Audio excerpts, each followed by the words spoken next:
matasan nahiyar ke fuskanta.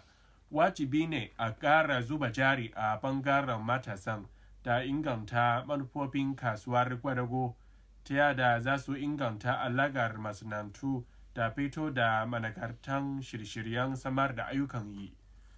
Manufar taron na kwanaki uku dai ita ce inganta matakan ƙara samar da ayyukan yi da ingancin aiki a yankin kudancin nahiyar da ƙara tattaunawa matakan samar da ayyukan yi da kuma raya tattalin arziki. To labarun da nake so in karanta kenan sannan kafin mu tasa aya bari mu duba wasu sagoni da masu kallonmu suka aiko mana inda malam sani mai langalange yarwa ya wuri ya ce ina muku fatan alheri. Uzairu Hassan Hussain ya ce ina sauraron ku daga Kano.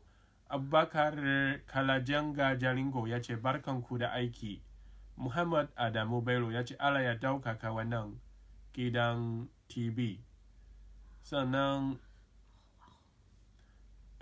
Abdo Usman ya ce CI ku fadawa Baba Buhari ya gara wa ma'aikatan albashi. Isa Ibrahim ya ce masha Allah shirye-shiryenku yana gamsarwa. Sannan Abubakar Jalingo barkanku da aiki yake cewa banda wannan kuma akwai wasu sagoni da masu kallonmu suka rubuta mana bayan kallon shirinmu na jiya inda Bashir na Baba Adamu ya ce Allah ya taimaka. Abdullahi Adamu ya ce aikinku yana da kyau. Shuaibu Musa ya ce Allah ya bada sa'a. Rabi'u M Sani Kaura ya ce fatan alheri. Babangida A Maina ya ce muna yi muku fatan alheri gidan rediyon CI Hausa. Sai kuma Lurwano